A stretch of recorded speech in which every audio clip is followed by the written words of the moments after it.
মোৰ তৃতীয় শ্ৰেণীৰ ছাত্ৰ ছাত্ৰীসকল তোমালোকে ঘৰত পঢ়া শুনা কৰি আছানে বাৰু? ঘৰত পঢ়া শুনা কৰি থাকিবা দেই, নপঢ়াকৈ নাথাকিবা কিন্তু। এতিয়া আজি যিহেতু তোমালোকৰ ৰুটিনত অসমীয়া বিষয়টো আছে, সেয়ে মই তোমালোকেতো সকলোৱে জানা অসমীয়া বিষয়ৰ প্ৰথম পাঠটো মই ইতিমধ্যে পঢ়াই শেষ কৰিছোঁ। তোমালোকে নিশ্চয় ঘৰত পঢ়িছা, কবিতাটো সকলোৱে মুখস্থ লিখিছা। সকলোৱে কবিতাটো ৮ শাৰী ভাল ধৰণে সলসলীয়াকৈ মুখস্থ কৰি বানানসহ লিখিবলৈ চেষ্টা কৰিবা, অফুল অফুল কবিতাটো। আৰু তোমালোকৰ যিটো দ্বিতীয় পাঠ আছিল অসমীয়া বিষয়টোৰ বাঘৰ বিয়া, বাঘৰ বিয়া পাঠটো ইতিমধ্যে মই তোমালোকক ৩টা পেৰেগ্ৰাফ সুন্দৰভাৱে বুজাই দিছোঁ। তোমালোকে সকলোৱে বুজি পাইছা বুলি আশা কৰিছোঁ আৰু তোমালোকে চাগে ঘৰত ৰিডিঙো কৰিছা। সকলোৱে কৰিবা, সকলো ভাল, মই জানো তোমালোক চব ভাল। গতিকে তোমালোকে নিশ্চয় 3টা পেৰেগ্ৰাফ মই কোৱাৰ ধৰণে মোৰ কথা শুনা, তোমালোকে মই কোৱাৰ ধৰণে ৰিডিং কৰিছা 3টা পেৰেগ্ৰাফ চিঞৰি চিঞৰি, নহয়নে? এতিয়া আজিও তোমালোকে মই যিকেইটা পেৰেগ্ৰাফ পঢ়াই দিওঁ বুজাই দিওঁ, আজিও মই কেইটামান পেৰেগ্ৰাফ তোমালোকক বুজাই দিম।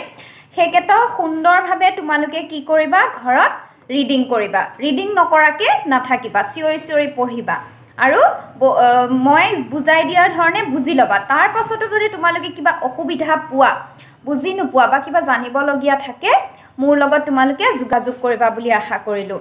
এতিয়া ব'লা আমি পাঠটো পঢ়িবলৈ আৰম্ভ কৰোঁ। সকলোৱে এতিয়া ভিডিঅ'টো চাওঁতে সকলোৱে তোমালোকে কিতাপখন মেলি ল'বা। মই যেনেধৰণে লাইন বাই লাইন পঢ়াই যাওঁ তেনেধৰণে পেঞ্চিলেৰে লাইন বাই লাইন তোমালোকে পঢ়ি যাবা, ঠিক আছে? এতিয়া ব'লা আমি পাঠটো পঢ়িবলৈ আগবাঢ়ো। তোমালোকে কিতাপলৈ চোৱা। এইখিনি চোৱা, এইটো পেৰেগ্ৰাফ চোৱা। এনেদৰে কৈ পুৰোহিত গৈ ঘৰ পালে। ঘৰ সোমাবলৈ লৈ পুৰোহিতে পিছলৈ ঘূৰি চালে। বাঘটো দেখোন তেওঁৰ পিছে পিছে আহি ঘৰ পালেহি। বাঘটোক দেখি তেওঁৰ অণ্ঠ-কণ্ঠ শুকাই গ'ল। আহ, তই আকৌ কিয় আহিলি? পুৰোহিতে সুধিলে। মোৰ বিয়াখন কেতিয়ালৈ পাতিবা? বাঘে ক'লে। পুৰোহিতে অলপ চিন্তা কৰি ক'লে, অহা মঙলবাৰলৈ আহিবি, এতিয়া তই যা। পুৰোহিতৰ সমাধান পাই আনন্দ মনেৰে বাঘ বনলৈ উভতি গ'ল। এইখিনি তোমালোকে বুজিছাই কি হৈছে। পুৰোহিত যেতিয়া ঘৰলৈ আহিলে তেতিয়া পুৰোহিতৰ পিছে পিছে কি হ'ল, বাঘটো আহিলে। আৰু বাঘটো যেতিয়া পুৰোহিতে পিছফাললৈ ঘূৰি দেখে যে বাঘটো পুৰোহিতজনৰ পিছে পিছে আহি আছে, তেতিয়া কি হ'ল, অণ্ঠ-কণ্ঠ শুকাই গ'ল, মানে ভয় খালে, খুব ভয় খালে। আৰু তেতিয়া পুৰোহিতে সুধিলে যে তুমি আকৌ মোৰ পিছে পিছে কিয় আহিছা, কিয় আহিলা? তেতিয়া কি কৈছে যে বাঘে কি কথা সুধিবৰ কাৰণে পিছে পিছে আহিছে যে মোৰ বিয়াখন কেতিয়া পাতিবা। বাঘক মানে কি কৰিব লাগে, পুৰোহিতজনে বিয়া পাতি দিব লাগে। তেতিয়া পুৰোহিতে কি ক'লে, অহা মঙলবাৰলৈ, মানে তাৰ বিয়াখন কেতিয়া পাতিব বুলি ক'লে, অহা মঙলবাৰলৈ পাতিব। তেতিয়া বাঘটো আনন্দ পাই বনলৈ উভতি গ'ল। ইফালে ভয়ত ৰাতি পুৰোহিতৰ টোপনি নহা হ'ল। মঙলবাৰে বাঘকনো, ইফালে চোৱা, তেওঁ কি বুলি ক'ব? এদিন দুদিনকৈ মঙলবাৰ পালে, বাঘ আহি পাবই এতিয়া। পুৰোহিতে ভাবি ভাবি এটা বুদ্ধি বিচাৰি পালে। তেওঁ ঘৈণীয়েকক মাতি আনি ক'লে, আজি বাঘ আহিলে মোৰ টান নৰিয়া বুলি ক'বা আৰু পিছৰটো মঙলবাৰলৈ আহিবলৈ ক'বা। এতিয়া পুৰোহিতজনে হঠাতে ক'লে বাৰু, এইখিনিত চোৱা, হঠাতে ক'লে যে মঙলবাৰলৈ আহিবা, মুখত যি আহিলে তাকে কৈ দিলে, মঙলবাৰলৈ বিয়া পাতি দিম বুলি ক'লে। কিন্তু সেইদিনা ৰাতি কি হ'ল, পুৰোহিতজনৰ টোপনি নাহিলে যে যদি মঙলবাৰে বাঘটো আহে তেতিয়াহ'লে পুৰোহিতে কি ক'ব, কি উত্তৰ দিব।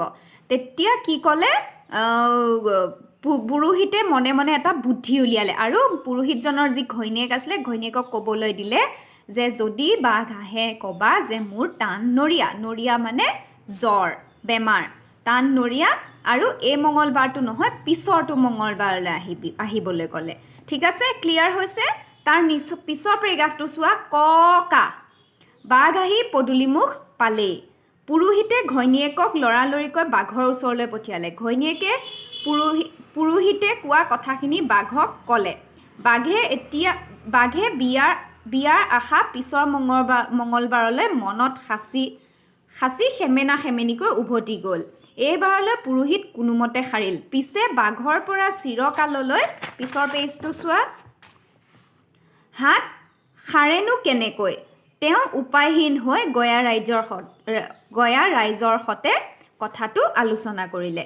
এতিয়া কি কৈছে যে যেতিয়া বাঘ আহিলে, মঙলবাৰে আহিলে, পুৰোহিতক ককা বুলি পদূলি মুখৰ পৰা চিঞৰিলে আৰু তেতিয়া ঘৈণীয়েকক লৰালৰিকৈ পঠাই পুৰোহিতে যিখিনি ক'ব কৈছিলে পিছৰ মঙলবাৰলৈ আহিব কৈছিলে সেনেকৈ ঘৈণীয়েকে ক'লে আৰু কোৱাৰ পাছত কি হ'ল পুৰোহিতে শান্তি পালে যে এইবাৰলৈ ৰক্ষা আকৌ পিছৰ মঙলবাৰলৈ আহিলেনো সি কি ক'ব কেনেকৈ এনেদৰে বাঘৰ পৰা সদায় সদায় মিছা কথা কৈ কেনেকৈ হাত সাৰিব চিৰকালৰ বাবে কেনেকৈ হাত সাৰিব সেই কথাটোকে চিন্তা কৰি কি কৰিলে উপায়হীন হৈ গঞা ৰাইজ মানে গাঁৱৰ মানুহ গঞা মানে গাঁৱৰ মানুহৰ লগত কথাটো আলোচনা কৰিলে এইখিনিলৈকে তোমালোকে নিশ্চয় বুজি পাইছা বুলি আশা কৰিছোঁ তাৰ পাছৰখিনি চোৱা এদিন মঙলবাৰটো আহি পালে ফল মূল মিঠাই লৈ বাঘ আহি পুৰোহিতৰ ঘৰত উপস্থিত হ'ল বাঘে পুৰোহিতক সুধিলে ককা মোৰ বিয়াৰ দিন ঠিক কৰিলানে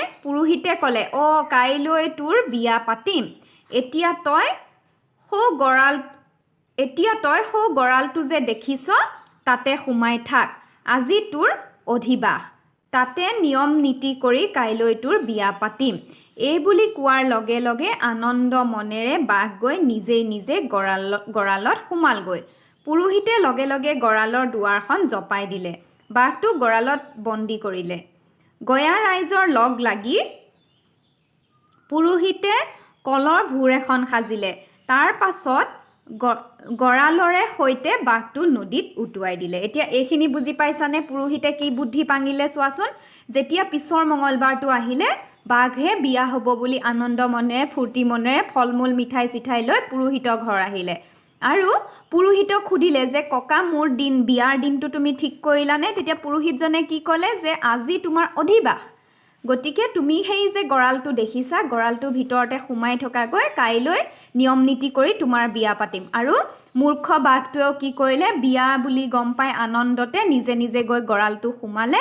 আৰু পিছত গাঁৱৰ মানুহৰ লগ লাগি গঞা ৰাইজৰ লগ লাগি গঁৰালটোৰ দৰ্জা বন্ধ কৰি কলৰ ভূৰ এখন সাজিলে আৰু তাৰ পাছত কি কৰিলে গঁৰালেৰে সৈতে বাঘটো নদীত নি উটুৱাই দিলেগৈ নদীত পেলাই দিলেগৈ এইখিনিলৈকে তোমালোকে বুজি পাইছা নিশ্চয় আৰু এতিয়া তাৰ পাছৰখিনি চোৱা বাঘটোক যেতিয়া গঁৰালটোৰে সৈতে নদীত উটুৱাই দিলে কি অৱস্থা হ'ল তাৰ চোৱা বাঘটো নাখাই নবৈ বহুদিন ধৰি উটি গৈ ভোকে পিয়াহে এটা সময়ত অচেতন হৈ পৰিল এনে সময়তে নদীৰ পানী খাবলৈ আহি এজনী বাঘিনীয়ে নদীখনত কিবা এটা উটি অহা দেখিলে তাই ওচৰলৈ গ'ল আৰু দেখিলে এটা ধুনীয়া বাঘ গঁৰালৰে সৈতে উটি আহি আছে তাই গঁৰালটো টানি